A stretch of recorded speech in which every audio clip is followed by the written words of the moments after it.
All right, season 8 of Between the Pipes. It is amazing to say that we are going into our 8th year of doing this together, Mark Springers. We welcome you guys into your official Altitude Sports Radio Avalanche Postgame Show. It is Between the Pipes. I'm your host, Alex Ryan. Y'all know me better as Raj, alongside the radio machine, my partner in crime for the last 7 seasons, going into our 8th. It's Mark Springer, and holy smoke, Spring, what a difference a full year makes. You can just say holy shit. You don't have to say holy smokes, my friend. We're on the internet, baby, and we're back. We're so back, and the Avalanche are so back. Obviously this team is, and you look at the top six. Look no further than the top six. Hell, look at the goaltending. I mean, Scott Wedgwood. That was as good a Scott Wedgwood performance as you will see, and that's going to be unheralded tonight because of Marty Necas scoring a couple goals. The offense looking pretty good overall. That was as clean of a Wedgwood start as I've seen. He's usually, I've said in the past, he's like effectively chaotic.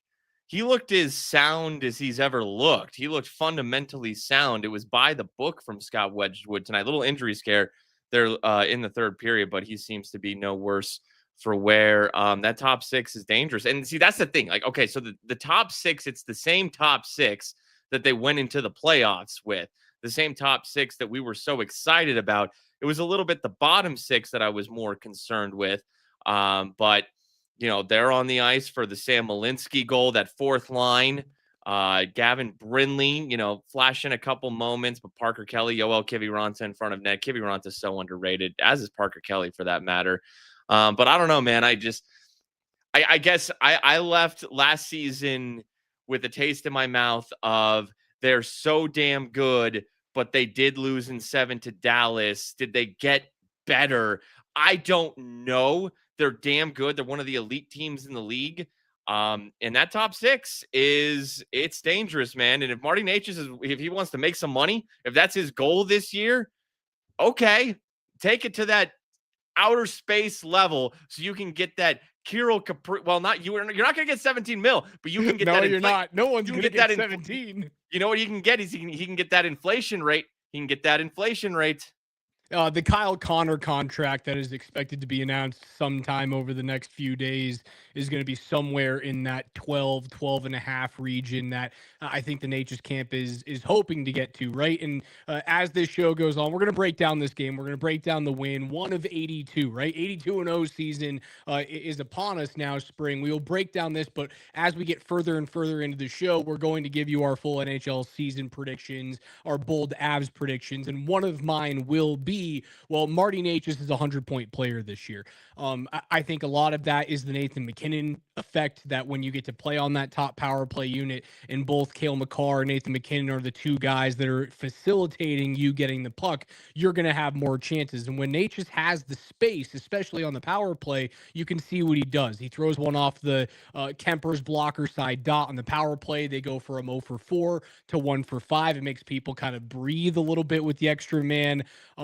Was happy to see him score tonight. Happy to see him score early as well. He picked a couple of corners. He looked fast. But you mentioned it. It's the top six. And Chris McFarland, when you and I were there at the post-season presser, when they petered out in 7 games to Mikko Rantanen and the Stars, it was very clear that he and Joe Sakic went, we love what we have here.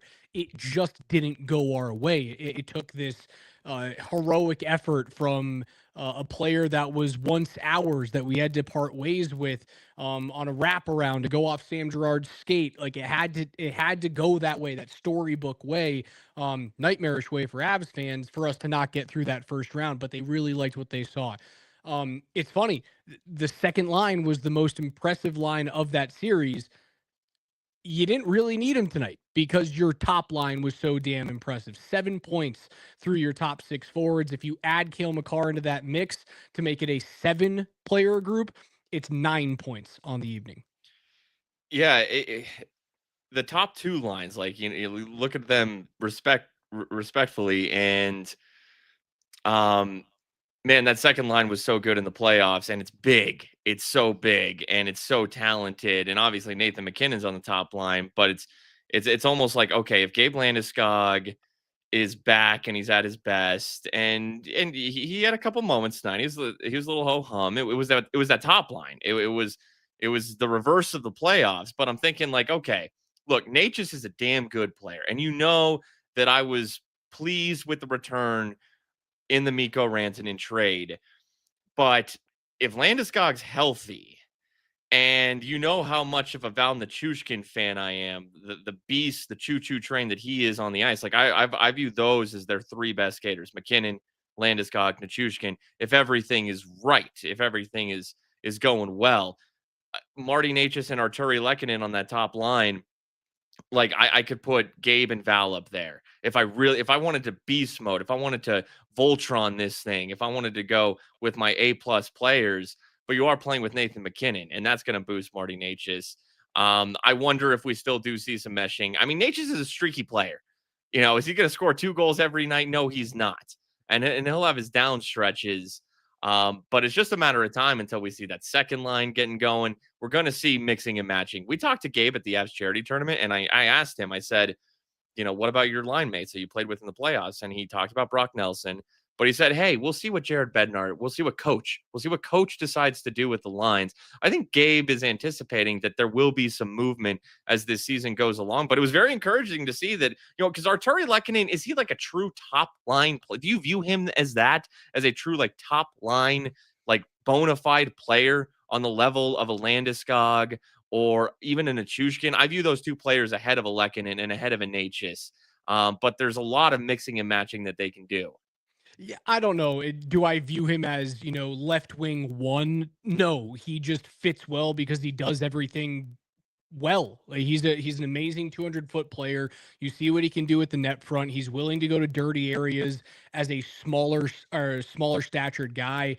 So yeah, he fits on that top line. Yeah, they'll blend a few things this year. This is not what's going to be set. We're obviously going to see a lot of players move in and out with injuries and stuff like that. But I'm fine with Lehkonen being up there. You don't start off this game without him doing the dirty things in front of net. And that's what a lot of Avs fans over the past few years have hated, is that the Avs have not had a net front presence. And you had one this evening. Like, you score a goal because of net front presence. He gets buried by two Kings players. He wants the puck more. And yes, it takes a gargantuan effort from Cale Makar to even get the puck to that spot. Nathan McKinnon with his speed to go around the net as well. There's two huge bursts that McKinnon uses that directly lead to goals. The first being the Necas goal in the high slot, and the second being the one that Lehkonen puts in off the rebound. It starts because Nathan McKinnon's moving his feet.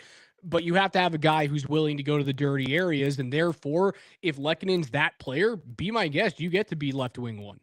Yeah, he's a top 6 player no matter what. First line, second line, doesn't matter. They're so deep. They're so deep.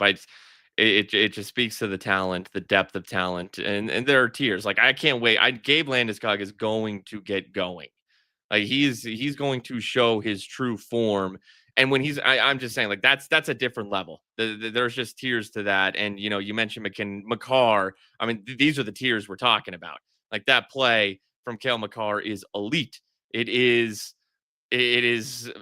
magnificent. It is every adjective that you can describe. I mean, bold prediction for me might be, I think it's just a matter of time until he's in that Hart Trophy conversation.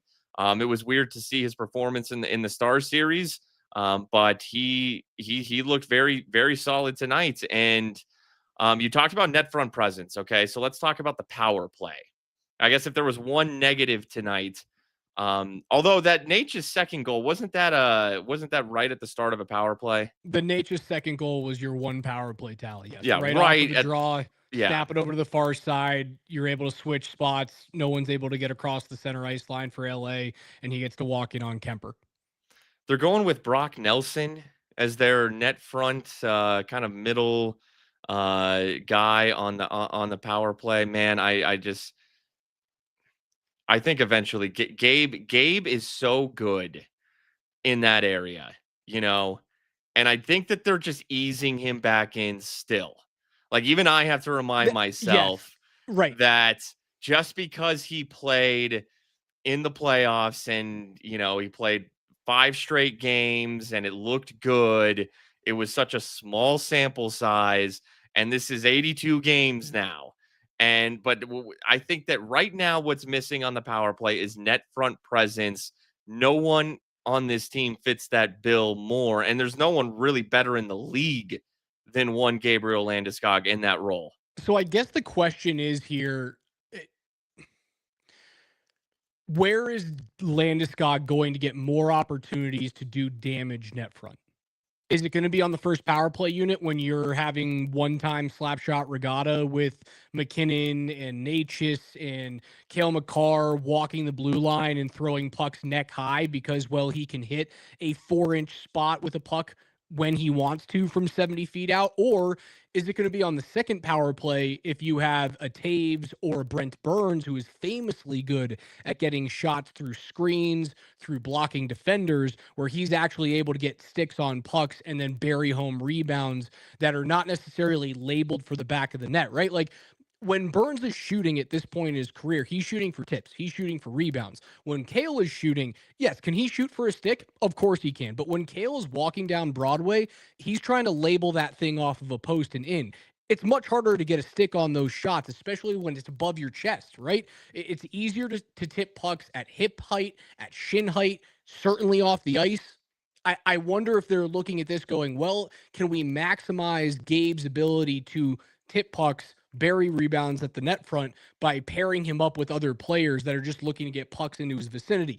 I think it's more along the lines of what you said to start the season. It's ease him in. Like, if we can make sure that we give him 3 fewer minutes a night in the early going, and if that means he's not playing power play 1, he gets 30 seconds on the power play rather than 90 seconds for a 2-minute stretch, then I can understand that's what I think that they're doing early on. Because the power play was until the Necas goal, it was over on the night. Multiple opportunities. The LA Kings committed so many penalties in this game. I thought an interesting moment in this game, actually a couple. One that I want to touch on that you just kind of alluded to, talking about Artturi Lehkonen, and I love Artturi Lehkonen. I mean, what a scrappy, good-hearted player. Being net front and available, and he's getting bodied up too when he fights through it. When Cale makes the amazing play, like Lehkonen's tough on that play, but also in the third period, he's it was Lehkonen, right, who was helping defend, helping back check towards Scott Wedgwood, and he got pushed into the end boards. It was right before McKinnon's penalty was called. Yes, and Nate was hot.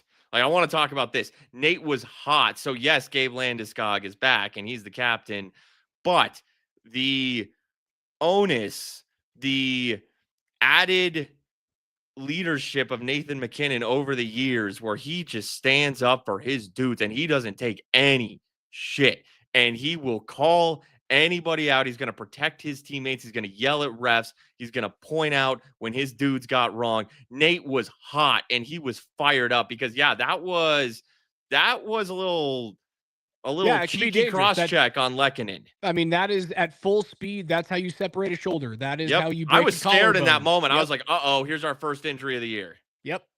Those types of plays at full speed, when you don't have the ability to protect yourself when you're going into the boards. And luckily it happened right around the hash marks, right? You have the time where you can get your body into a position where it's just going to kind of hurt for a second and then you'll be okay. Where it gets really dangerous is where those plays are made at 100% speed, like around the crease. It almost happened to Yoel Kiviranta earlier on in this game, where he tried to drive the net front and got thrown into the short side post. Those are ones where you can lose teeth by eating the short side post if you end up catching an edge or get buried into the side of the net by a bigger player. Yeah, I love seeing the leadership from Nathan MacKinnon. I love seeing Josh Manson step up and set an early body and an early and that was the other play I was originally Fogle. going to reference. Yes. And what does he do? He sets up. He understands he has to fight a 6'5" dude who doesn't even give him time to square up. And if you saw that, Josh Manson was livid, absolutely livid that young kid who's only played 13 games in the NHL did not square up Manson was like, fine. Like, I understand. Like, this is the new NHL. If I lay a big hit, I have to go and fight. I kind of hate it. If you lay a big hit and it's cheap, you should have to fight. If you lay a big hit and it's clean, we don't have to drop the gloves every single time. Like, let's fucking quit that. I've been over it for years, but at some point, hockey's hockey. Like, at some point, you're gonna get hit. Deal with it. I understand the kid has to. I can't remember his name. 30, was it 37, 39, whoever. Yeah, Jeff Malott. Malot's the player. I understand he has to do something to stay in the lineup, right? That's who you are as the 6'5" dude. Square up next time, young man. That's what Manson was pissed off about. I need to did Butchercross mention on the broadcast that dude's like brother is an MMA fighter? I did. I didn't look it up. I took Bucci's word for it. Mike Malott. Yeah, it turns out having a brother beat the crap out of someone for a living helps. Yes. So I mean, that's why this dude's on the roster, is to fight, and he stood up for his dude Warren Fogle. I get it. It's a clean hit though. It's a clean hit, and so I get standing up for your dudes, but that's just part of the game. And big open ice hits that are within the allowable time frame that are in the chest. Chill out. I know that it fired. That was the highlight of the night for the LA Kings. I mean, it was good morning, good afternoon, good night after that. So they tried to spark their team, tried to spark the crowd, didn't work. And that brings me to the LA Kings themselves. Here's another key thing about this game, Raj. This is a team that I didn't even realize. Berto said this on the Blitz tonight. 4 straight years. I know it's been several straight years, but 4 straight years of a first round exit to the Edmonton Oilers. At a certain point, you just kind of become who you are. And yeah, you're the Oakland Athletics of the early 2000s.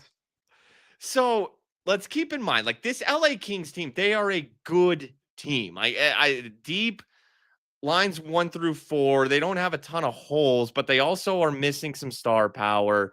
We're familiar with their goaltending. Darcy Kemper had an underrated season last year. He statistically was very sound and obviously helped the Avs win the cup, but we know what type of true goaltender he is. He's like a B+. He's good. Hey, Scott Wedgwood's on that level. You can win with something like that. I don't want to sell Kemper short. He's probably a little better overall than Wedgwood. Wedgwood was tremendous tonight, though, and has shown how capable and underrated of a goaltender he is. But it's not amazing goaltending. They don't have that star. Their stars of years past are getting older. Drew Doughty, to the point where Anze Kopitar is 38 and he's about to retire, and Quentin Byfield, their young, promising prospect, he's beyond prospect now. You got to get to that level. And so don't get me wrong. This is a very good win for the Avs tonight. But this isn't Dallas. This isn't Edmonton. This isn't Vegas. This isn't those top teams in the league. But the Avs went and took care of business against a very formidable team, but a team that I do think could be due to regress a little bit this year. Well, yeah, they won something like 31 home games or something crazy like that last year. They were unbeatable at home, and then obviously they run into Edmonton in the first round. They lose like they always do. I think LA's a team. I'm flip-flopping right now on whether or not they're going to be my 3rd seed in the Pacific or they're going to be one of the wild card teams that get in. I just think that they play a physical enough brand of hockey that you're going to garner enough points. Like, tonight's game was fast and hard-hitting and mean and chippy.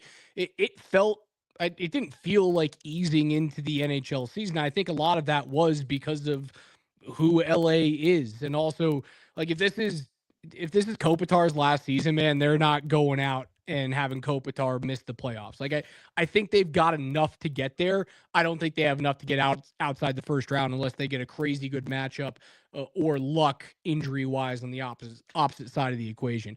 It was a good win tonight. Wedgwood looked good. It's a shame he had to solve a 5-on-3 at the end of the game because makeup calls were happening. Although, Josh Manson earned his cross check in front of the net. That's a penalty any which way. It sucks he couldn't find a shutout, but 4-1 feels really good. It's an awesome start to the season. It is a far freaking cry from what we saw last year when Alexander Georgiev let in 5 goals, and then Justus Annunen let in 2 goals on 4 shots, and then Vegas finished you off 8-4 with an empty netter. A far cry from what we saw October 9 of 2024. Yeah, no, it was dude. Did you tweet it out? Were you the one who tweeted out tonight? The goal, the Georgiev Yeah. stats. Yeah, I mean it's what they have this year compared to last year at this time is night and day. And um, but this wasn't Dallas. Dallas is because I keep going back to that playoff. Dallas is legit, Man, dude, with a good they're team. legit. I can't wait for Saturday night. What a good early season. Now you got to get through the Utah Mammoth on Thursday night, home opener. But man, Saturday against the Dallas Stars. Oh boy, that's going to be a little early season litmus test. Where you at right now? I think the Avs will take care of Utah. I think they'll be 2-0 headed into that game. They very well should. They damn well should be. Does it concern you the Blackwood injury? No. Scott Wedgwood, can he? I think he can, but this is, going to be maybe a little solid stretch of him starting. And should they have to go to Trent Miner every now and again, is that something that could get in their way early and overusing Scott Wedgwood? I'm not nervous about Blackwood. The fact that he was back at practice, taking shots live with the team, as recent as 3 days ago, I'm totally fine with that. I know if you guys are just getting in, I'm currently on parental leave. My baby girl just turned 2 weeks old yesterday. So this is the first camp in 8 years of doing this with Spring that I haven't been at camp watching these things happen. I'm watching from afar. I'm talking with McGahee and trying to figure out what is actually going on at camp. So this is me just relaying information that's already been out there. The fact that he was taking shots with the team a couple of days ago is good stuff. So no, I'm not nervous about it whatsoever. But again, that's not me seeing it with my own eyes. Sure. No, that is a good sign. That is a good sign.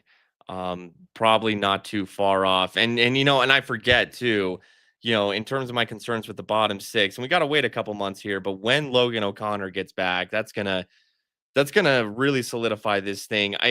Did I miss much? I didn't see much from our guy Victor Olofsson tonight. He's a very spotty player in terms of just kind of being in the right place at the right time, and unleashing that shot. But when you get Logan O'Connor back into that bottom 6, that really is going to change things too. It will. I wonder what it does to a young player like Gavin Brindley, who, dude, he's an NHLer to me. That is an 82 game player to me. But you think so? I love what he does, man. I know he's small, but he's in the right spot all the time. He draws penalties. He gets pucks out of the zone. Even when he oversteps, there was a play where Edmondson kind of burned him on the short side. I want to say it was in the second period. Defensively, Edmondson walked down the short side boards. He's fast enough to make a misstep and then make up for it. He was able to cut Edmondson off the half wall after being beat at the top of the point. I love Gavin Brindley, and I think he's an 82 game player, which makes me think that when O'Connor comes back, I look at Olofsson and I go, I could see you going down. But let's be honest, the player's probably going to see his minutes get heavily diminished, if not cut outright, when Logan O'Connor comes back sometime in either November or early December. It's Joel Kiviranta. I'm a big Kiviranta fan. Man, okay, because I know, look, Brindley looked good tonight, and it's one thing to, and it was just a couple moments. It was just a couple moments, but he looked like he belonged. Okay, don't get me wrong, but it's one thing to play well and live up to the moment in one game, in one single game. Can you do it over the course of a week and then 2 weeks, and then can it build? I have seen so many young, early 20-year-olds, on the fourth line, and they might flash for a second and then they get exposed a little bit. Now, hey, look, I don't want to take anything away from the kid. He had a good game tonight. He did, considering his role, what he was asked to do. I think of Cal Ritchie, who got a chance early last season. And, maybe the first game or two, we saw something. Next thing you know, he's down in the A and he's traded to the New York Islanders as part of the Brock Nelson trade.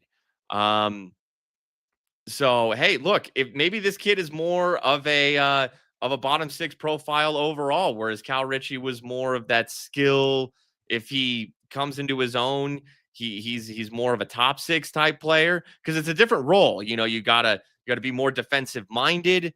You have to back check. It's got the little things, those grittier things, the more defensive minded play really on that bottom six. Maybe Gavin Brindley at his younger side, and he has skill, but maybe at his even despite his smaller size, maybe he brings those attributes to the table. Completely agree. And I know Guru in the chat was saying, hey, I think you guys said this about Newhook too. Like, Newhook was a solid player and contributed to winning a Stanley Cup championship. And it's not like Newhook is out the league. It's not like Newhook turned into Tyson Jost. Like, Newhook is on a sneaky good Montreal team in their top six, contributing with the Canadiens in the middle of the ice. Like, I don't think just because Newhook isn't an Av means he was a failure. I just think that they had to move on from that player because they were doing other things up and down the roster, right? But again, Newhook was one of to play in the bottom six. Look at the way that, like, when we Wasn't talk sound about enough Logan O'Connor, defensively. look at the way he plays. He does the little things. And Newhook, Richie, other guys that we've seen, young guys in that role, they don't have the savviness. They don't have those elements to their games. They are high upside offensive guys who hadn't had their offensive Right. games near close to being developed. Right. Yeah. Sure. I could see him, being an up and down player where he gets sent down for a few games or they fall in love with some veteran presence. I just think that he does the little things right, and that goes a long way in a coach's mind. Like he attacks the game a lot like honestly, a lot like Arturi Lehkonen does from a 200-foot perspective. And I think he's got like just as much skill. So, who knows what's going to happen with that bottom six? All we know is that the top six is bowling right now, and you beat a decent LA team tonight. It should feel really good as you prepare to come back home and take on Utah and Dallas to finish out this first week of the season. It'll be really tough. The Mammoth are a good team. Dallas is they're either the front runners or they're in a pack of front runners where the Avs are just alongside them. Dallas is a hell of a team this year. It's going to be an amazing atmosphere on Saturday when Mikko Rantanen returns for his first regular season game back in Denver since being traded. Then I think he had one.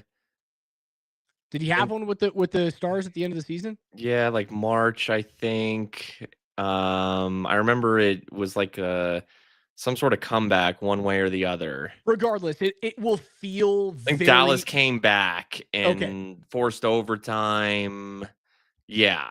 It'll feel very fresh, right? Because at least when all that was happening, it was still the whirlwind of like, holy shit, Carolina traded him again and they traded him to Dallas. Screw you, Eric Tulsky. I'm never talking to you again. That's what I would say if I was Chris McFarland.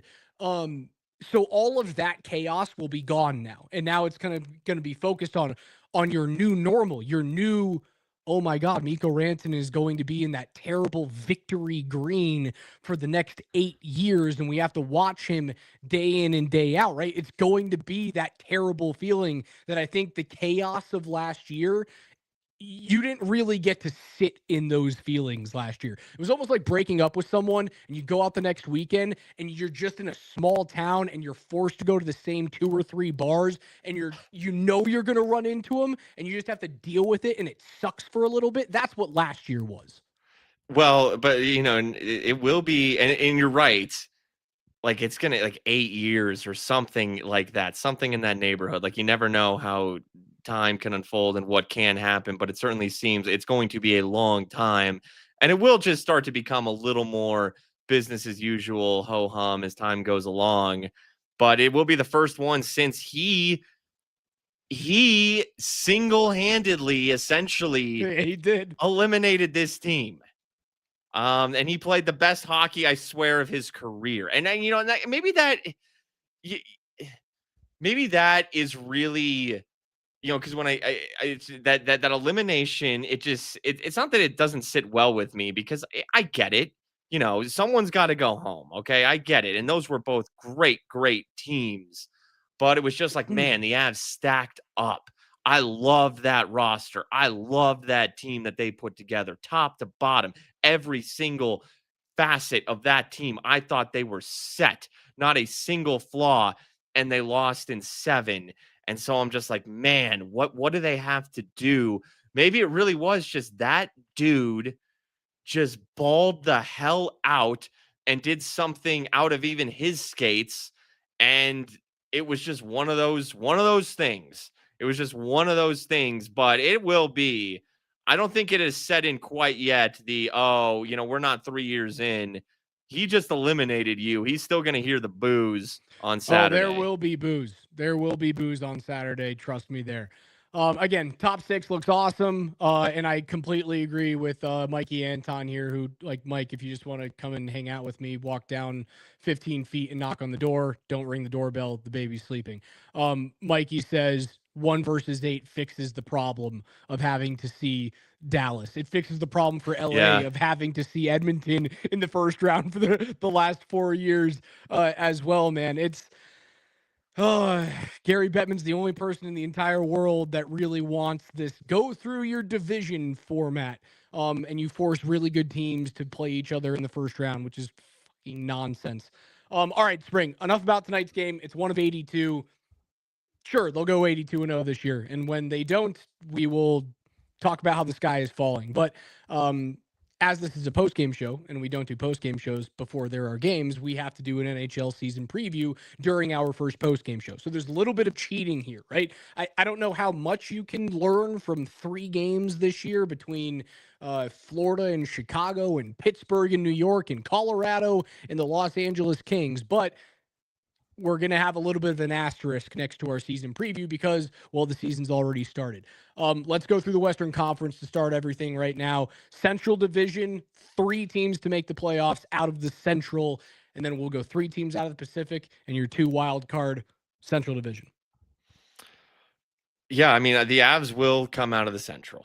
There's no doubt about it. The Dallas Stars will come out of the Central. There's no doubt in my mind. And the third team, I'll go in that order. I'll go Colorado to win the Central. Yes, Dallas beat them last year, but and it's a great point. 1 versus 8 solves the problem. The Avs weren't a complete team until the back half of the season. Being the road team in that series certainly is a factor. Now they're healthy. They are very complete from the start. So I think that they can stay healthy. They can win this division. So Avs to win the division. I'll go Dallas 2. And I will go chalk. I'm going to go Winnipeg 3 out of the Central. I have no changes there. Colorado, Dallas, Winnipeg in that order. I think Winnipeg regresses just a little bit from their torrid pace of last year. All 3 of those teams are going to beat each other up. I think all 3 of those teams have a really good shot at having north of 100 points. Like, I think you could see the West going like 108, 106, 100, or 102 with those 3 teams. Those are my 3 in the Central. In the Pacific, I've got Edmonton, Vegas, and LA in that order. I'm trying to talk myself out of LA in the 3 spot and exchange them with Vancouver for that 3 spot in the Pacific. But right now I'll go Edmonton, Vegas, LA in that order. I think Connor McDavid and Leon Draisaitl are poised for great things yet again. They're too damn good. McDavid very clearly sending a message to the franchise of like, hey, fix it over these next 3 years because I'm giving you a crazy discount, $12.6 million. And if you don't, I am leaving. Edmonton, Vegas, and I don't feel great about LA being my 3rd team, but I'll stick with my first blush. Well, if you're right about your predictions, then at least LA won't play the Oilers in the first round. They would play the Vegas Golden Knights. Maybe that would help. But kind of for that exact same reason. And look, hey, good on Connor McDavid. Like that's a great team move. That's a great, good hockey gods move. And yeah, Edmonton and these Canadian teams always they always come up short, but at least Edmonton's made back-to-back cup finals. That's pretty damn impressive when you take a step back for a team that before the last 2 seasons, I really wasn't sure if they had that complete structure to them. And goaltending has remained a question for them, but man, McDavid has balled out. So is Draisaitl, banged up at times as well. Um, but for whatever reason, they can't win that damn division. And I'm going to go with Vegas to win the Pacific Division, adding Mitch Marner. I think that Vegas to me is back, and they're like adding Marner is gigantic to go along with Eichel and everything else that they have. So I'm going to go with Vegas to win that division. I'll go Edmonton 2, and I don't know. I just think the Kings are older. I don't think that it's going to be a storybook a season for Kopitar as they would like it to be. They've had their chances and they've squandered it. Oof. I will go. I will go with Vancouver. I'll go with Vancouver as my 3 seed. I know you were debating. I will take Vancouver. I think it's going to be razor thin between those two teams. LA, Vancouver to get in is that 3 seed. As a result, I will throw Vancouver in as a wild card for me. And then my wild card 2 team, it's down to 3 teams. It's can Kirill Kaprizov, fresh off of signing the biggest deal in NHL history at $17 million average annual value over the course of the next 8 seasons, it kicks in next year. Can he play to that level? And what that level is, Minnesota is expecting Kirill Kaprizov to be Alex Ovechkin light. They are expecting him to produce at the level of a Connor McDavid, a Nathan McKinnon, a Leon Draisaitl. Now, if he does that, Minnesota could certainly be one of the 3 teams coming out of the Central as a non-wild card team. Now, if he just produces at the 90-point level or just south of 100 points or maybe 100 on the nose, I think they don't have enough right now depth-wise to get it done. There's a lot of youth on that Minnesota team that I love, but I don't think it's ready to take the next step. I think Matt Boldy's a hell of a player. I think Zeev Buium this year has a dark horse shot out of DU to find a way to, win the Calder Trophy as Rookie of the Year. Brock Faber on the blue line, sick as well. I just don't think that they're ready quite yet to make that step. I think Utah is going to sneak in as that wild card 2 spot. I got the Mammoths being your 8th and final team getting into the Western Conference postseason. Okay. I like that. I like that because I got a bold pick here coming up as well because there's usually at least one surprise, at least one team that fights for the playoffs. Even if they come up short, I can still maybe try to predict who that team would be, even if they come up just a little bit short. Could be dead wrong here. I don't hate your Mammoth pick at all. The former Yotes, we've seen that team. They have been building a little something there. There's some decent talent actually on that team. And you know that's you see it. You saw Vegas, that city rallied around. Like it's so exciting to have this new hockey team. And if they do well, everybody gets so into it. Happened with Seattle for a hot second there. So don't hate that Utah pick at all. I'm going to stick with the St. Louis Blues, though. I think the Wild missed the playoffs. I think that paying Kirill Kaprizov $17 million is going to bite them in the ass starting now. Whether he gets hurt, I don't know. He's had some injury issues in his career. And I know that it really won't affect their cap right now, but I don't know. That's just such a massive overpay. And don't love the vibes. Dude. What? I said it's insane. Yes. $17 million for Kirill Kaprizov's nuts. I think he's a hell of a player, but 17 mil. Oh, man. Yeah. Holy shit. The St. Louis Blues, look, every year they fight. They got back into it last year. I don't think they're winning a cup. Don't get me twisted. But they're just one of those teams that's just a pain in the nuts. So I think that they get one of the 2 wild card spots. Here's my surprise pick. And here's one of the reasons that I chose Vancouver over the LA Kings sometimes that new coach, that good new coach energy helps you out a little bit. Rick Tocchet ignited the Canucks for a hot second until he didn't, and now he's out. Now Adam Foote's in for the Vancouver Canucks. I like the footer. Come on, Adam Foote. I'm going to go, though. Here's another new head coach. And I know that this is a little bit of a controversial name, but say what you want. He's a damn good NHL head coach. I'm going to say that the Anaheim Ducks get the 8th and final wild card spot. Now, if I'm right, hell yeah, I'll take Avs Ducks in the first round all day. Joel Quenneville is now the head coach of the Anaheim Ducks. They have some young talent. They have some veterans to mix in as well. I Carlson's a freak. Yeah, he absolutely. He's a freak.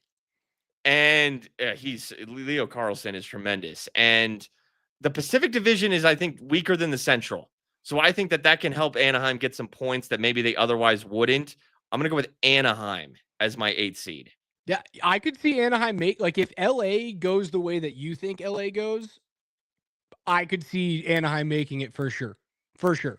Now, what LA needs is Kemper to be Kemper from last year. Now, if he turns into pre-Avs Kemper, then they're in trouble. But, dude, I really, really like that pick. Like, they're going to play meaner. They're going to play bigger. They signed Mason McTavish, Jackson Lacombe gets another deal as well. I like their young core. I like Lucas Dostal and net.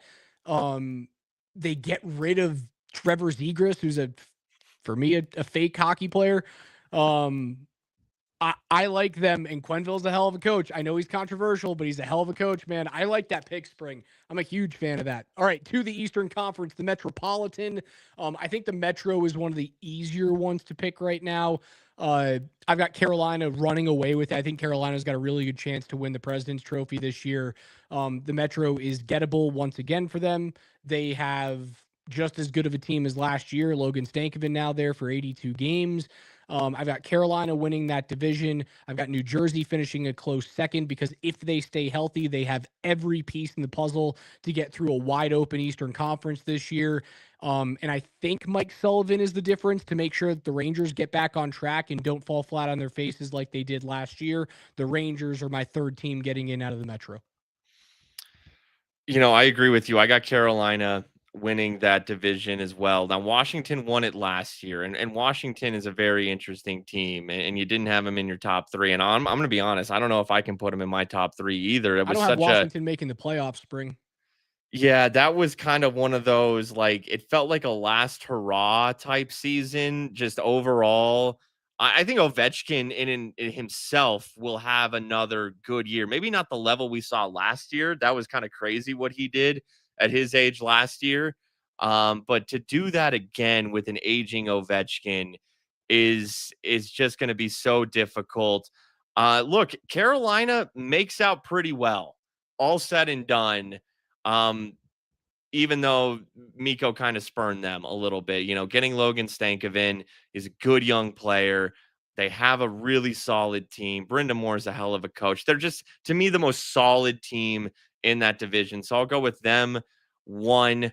And I will go, oh boy, I'm going to go with the Rangers 2. I know they lost tonight. It's opening night. It doesn't really matter, but they always figure it out. There's too much talent on that team. It's one of those perfect 2-3 seed teams. That's exactly what the New York Rangers are. They're not going to get it done ultimately. But I'll go with them number 2 because this division is very, very funky. I will look, Jack Hughes is so good. I'd love to see him figure it out. I'd love to see him just stay healthy on that level. So I'll just flip-flop it there. I'll go Devils 3. All right. I think those are your 3 best teams. You're obviously going to have some of those normal stalwarts in that division take a step back. Pittsburgh doesn't have it anymore. I know they win tonight, but yeah. Unless they do a Washington team or Washington thing like last year, and they do let's get one for the Gipper, the last run for Malkin, Letang, and Crosby all together. I guess it could happen. We saw it, right? Like it happened last year, but Washington had a better young core, and they found ways to hit on like Jacob Chikrin at a really good deal. I don't see Boston making it. I think Boston offloaded obviously last year, and I think that makes everything easier. As we go to the Atlantic, your Atlantic division, I have it going Toronto, Tampa Bay, and I think Ottawa puts it together this year. Ottawa is your third team for me out of the Atlantic. I I'm I'm not a believer in Toronto right now. Losing Marner, I just think that is such a key to me. It's why I like Vegas. It's why I'm down on Toronto right now. Um, I'm gonna go. I'm gonna go with a surprise here to win the freaking division. Florida is chalk. Florida is, they should do it. Florida should do it. See, I don't think they should. Dude, the Barkov and Kachuk injuries are huge. Well, that's exactly what I was going to say. Barkov's done for the year. Kachuk's done until the Olympics. I know. That's why. If not for that, it should be Florida. Now, I'm not counting out the Panthers, but I don't think they're going to win the division. Tampa would be my next pick, but they're getting older too. I'm gonna take a little stab out of left field here. I think the Montreal Canadiens win this division. Ooh, I love that. You know, I love me some Canadiens hockey. I mean, Lane Hudson is a freak, and they have other good young talent on that team. And that started last year. They kind of they started to figure it out. They took a step. Can't defend. They couldn't defend last year, but they figured it out, man. That Caulfield, Slavkovsky, Suzuki. It's a good group. It is. And I just, if it wasn't for those Panthers injuries, I would go Florida. I don't know. Tampa just doing it at this point of where they are in their run doesn't feel right to me. I think they're a playoff team, but I think that one of these young teams could be Ottawa. It's either going to be Ottawa or Montreal that can really threaten this division, but I'm going to go Montreal. I think they win this division.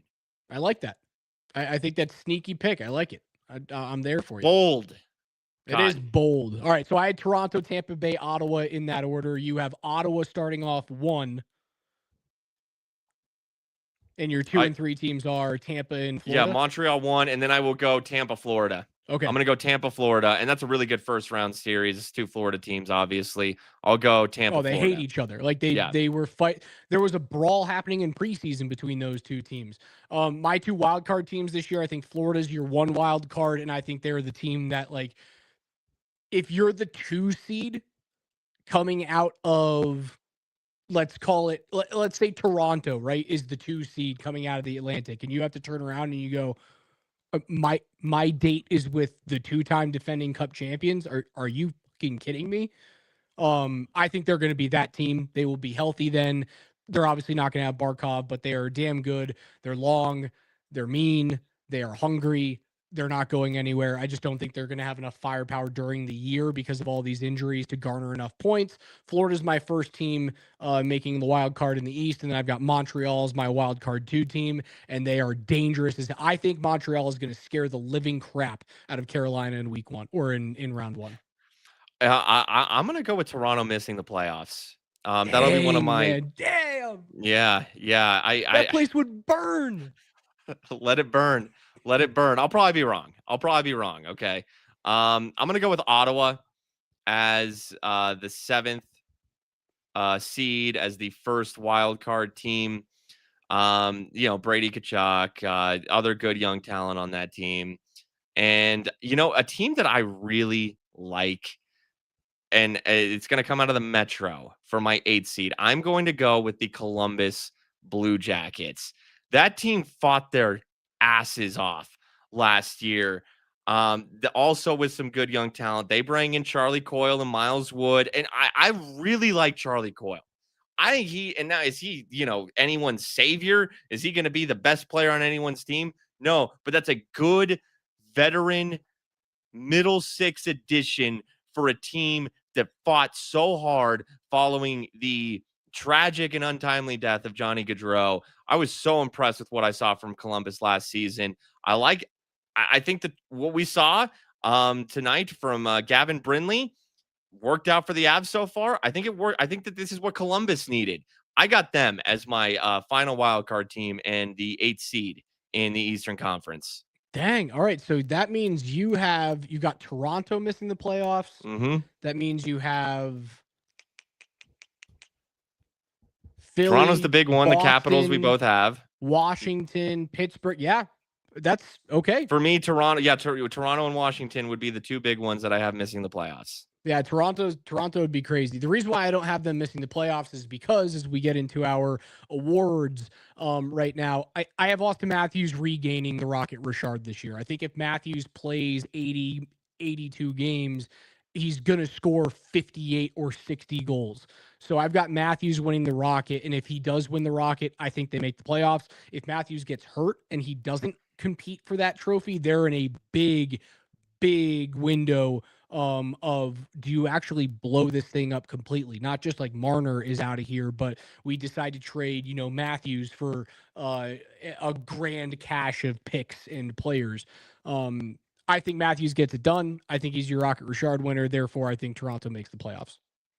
Okay, I'm looking at the odds to win the Rocket Richard right now. And Draisaitl plus 300, Matthews plus 380, Kaprizov plus 600, Pastrnak plus 800. Pastrnak plus 800 is great value. Well, someone's got to put up numbers on that team. Yep. And he's going to be shooting the puck left and right because he doesn't have a lot around him. You're right. It's not a bad bet. I don't hate, like, if I'm looking for a long shot, Cole Caulfield at plus 5,000. Dang. What, Cole's got to put up like 55 then. Hey, man. I love that. I love that player. He's getting better odds than I would expect a player of his experience to get. Like, he's the name that stands out to me when I'm like, someone who's in this group who maybe shouldn't be there.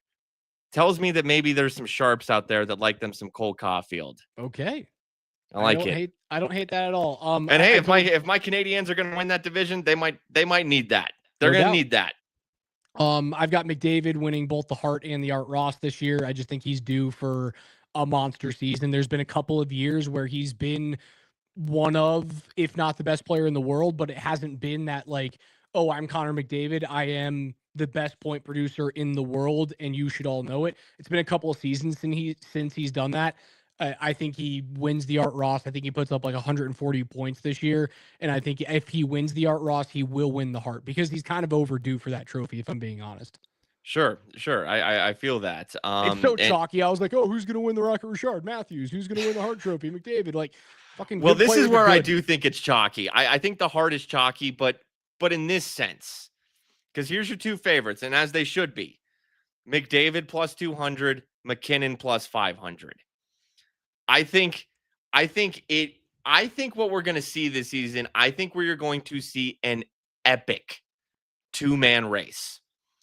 I think we are going to see both of these players just go back and forth in terms of night in, night out performances. One night it's McDavid doing this. The next night it's McKinnon doing that. 1 week, McDavid looks like he's going to win it. The next week, holy crap, now it looks like McKinnon's going to win it. I think that these two, the entire season, are going to battle it out, and one of them's going to win it. I'll go with McKinnon. Screw it, because he's always the underdog in this battle, and I think he thrives on that a little bit. I think sometimes you want to be the underdog in that situation. They're both tremendous players. Yep. Here's my bold prediction.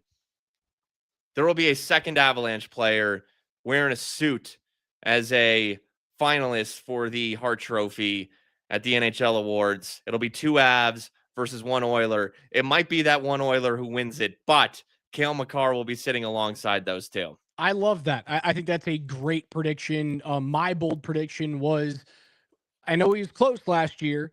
Well, if Cale Makar puts up 100 points. Now, if he puts up 100 points, he will win the Norris. And if he puts up 100 points, he will be a Hart Trophy finalist. So I'm right there with you, Spring. I think he's damn close. We haven't seen 100 points since Erik Karlsson, and I think it will be a vastly different 100 points than when Erik Karlsson did it on a terrible San Jose Sharks team. He's going to be able to do it at both sides of the ice. You saw it tonight. He's a shutdown defender. He blocks shots. There's a big block at the beginning of the game that should have been. It was that beautiful pass. I think it was like Kevin Fiala. Can't remember exactly who it was. Went like between the legs, behind the back to the high slot. Makar's right there in the crease to block the shot. Should have gone in.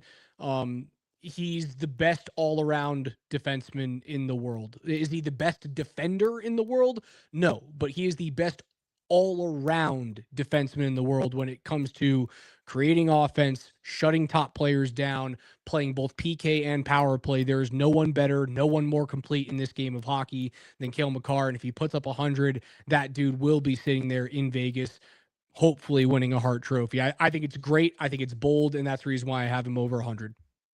Yeah, and you really can't. I don't. It's a two-man race with the Norris. It's Makar plus 150. It's Quinn Hughes plus 210. You know, Zach Werenski has the next best odds, and he had a very admirable season last year. Part of why I like the Columbus Blue Jackets, but at plus 1200. So I mean, just a massive, massive gap between Cale, Quinn, and then everybody else. But yeah, if Cale does what he should do, and Quinn's a great player, no one is taking anything away from him. But Cale Makar is just on an absolutely it's and when I say absolutely different level, it's no disrespect to Quinn Hughes. It's not. Cale is just that generational talent. And the Norris is once again his to lose. The only reason he wouldn't is if somebody, maybe it is Quinn, is right there with them and the voters have fatigue. That's it, because Cale will earn this at the end of the day, or he will have the better numbers. He will. If his numbers end with 100 points, Then it's there's over. no fatigue that stops it. Sure. You are right though. If it's Cale puts up, another 30 goal season, but they end at, 95 points, and Hughes puts up a 75 assist season, something crazy like that, and has 92 points. I could certainly see that. Ben asks, did we ever find out if Cale was injured during the Star Series? We did. He wasn't. They said he wasn't. They said he wasn't. And they had every right to, say, even if it was the littlest thing, and make an excuse for him. Lane Hudson plus 2,500 to win the Norris. That's like the one long shot there I would look at. I'll go back to Montreal. My Calder Trophy winner is Ivan Demidov. And he is the favorite, and it's not even close. He's plus 175. He's just and then one of Jimmy those players Snuggerud of the Blues, and that's just a scrappy little team, but he's way back there at plus 1,000. Zeev Buyum is plus 1,400. Yeah, Demidov's one of those players that he's the guy that played a bunch last year, but is still somehow a rookie this season because he didn't hit the threshold. That's the reason why he's head and shoulders above everyone else, because, well, he showed up last year and was very clearly a top 6 player on a dangerous Montreal team. Sure. Demidov wins Rookie of the Year. You love Montreal this season in the Eastern Conference. I like them as a wild card team, a plucky wild card team as well.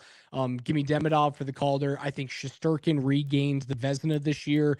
If you're going to compete with Carolina and the New Jersey Devils, Shesterkin has to be worth the money right now. And if I'm correct, isn't he still the highest paid goaltender ever? You have to play like that. You do. He's been a little up and down since he earned that money. Hellebuck's the favorite at plus 400. It's tough for me to not go with Connor Hellebuck. Just in the goaltending in the NHL, because you got Vasilevsky down at plus 900. He was that dude, and now he's a little up and down as he starts to age. Right now, it's Connor Hellebuck is the best goaltender in the NHL in the regular season. Look, Shesterkin has all the talent in the world. I just don't know. I don't know if he'll regain that form. So I'm going to go chalky and go Hellebuck there.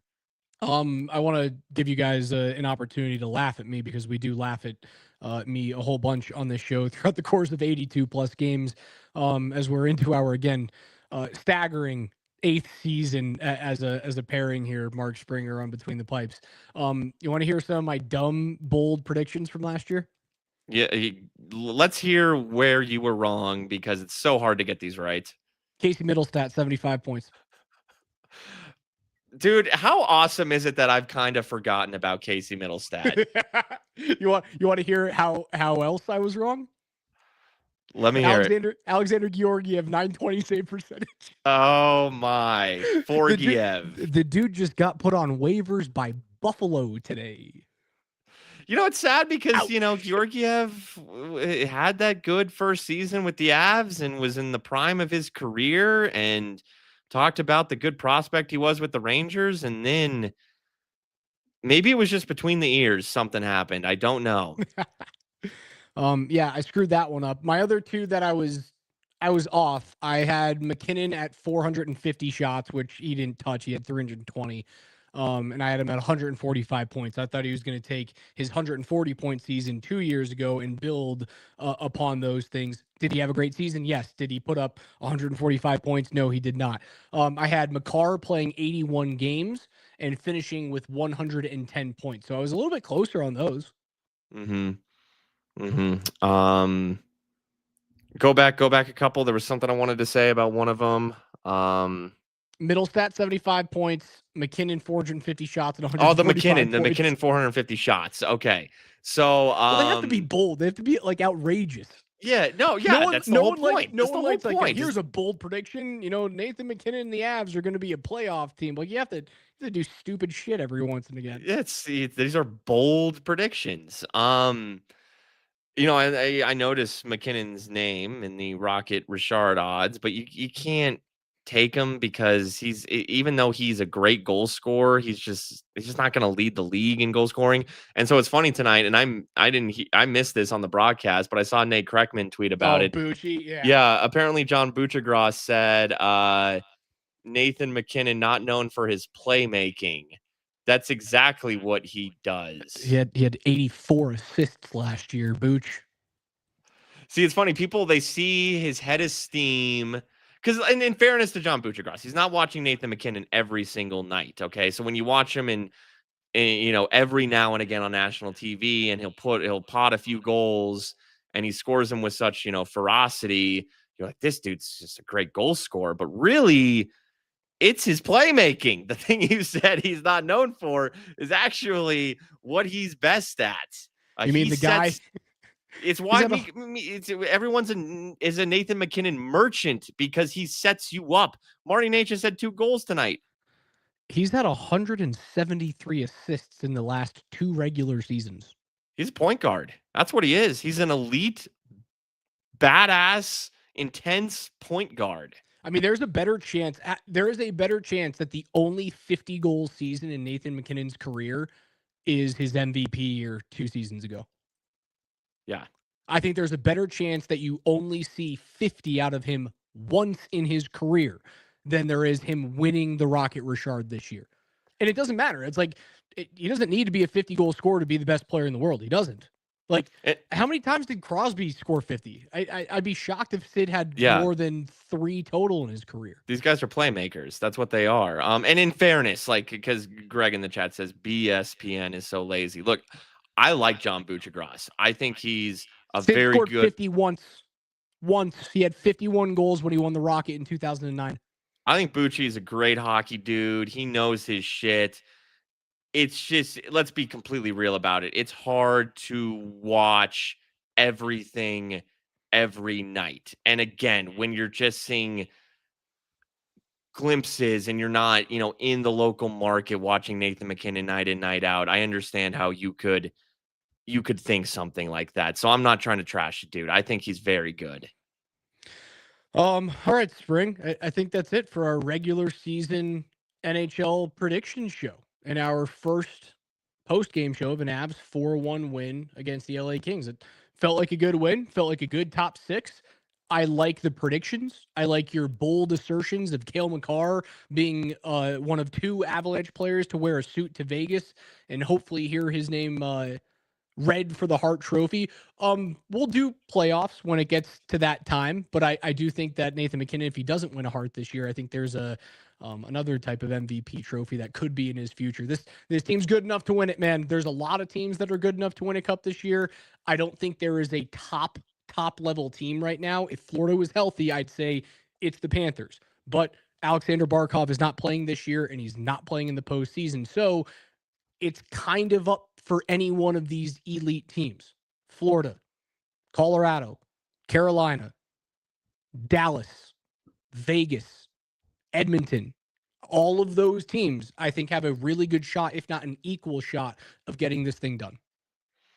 And one more kind of bold prediction here before we leave, because it's just I think that this man is really the key to the season. And I want to pull up his career stats here so I can give something that makes some sort of sense, something that would be in the ballpark of something that is achievable.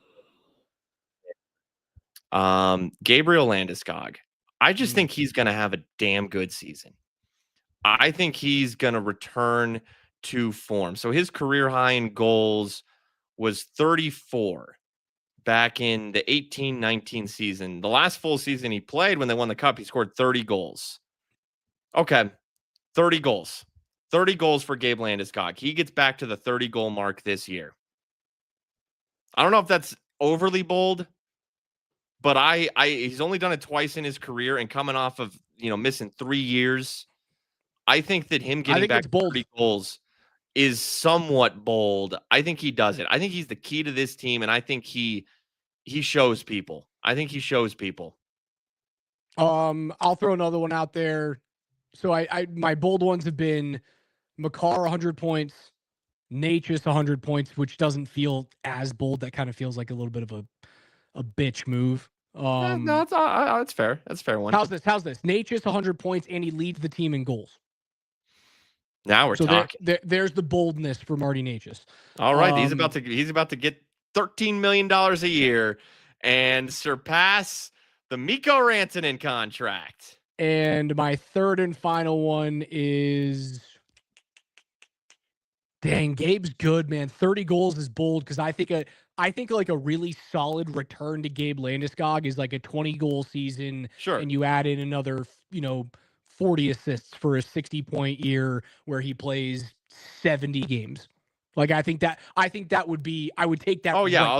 And that would still be a massive success. But bold, 30, bold. Mackenzie Blackwood, Vezina Trophy finalist. He's damn good. And I definitely noticed his name when you look at some of the more realistic long shot odds, not overly long shot odds. And Team Canada will make the horrible mistake of keeping him off the roster. They will struggle goaltending wise. They're going to be great, right? I think you're going to see a Canada-USA final.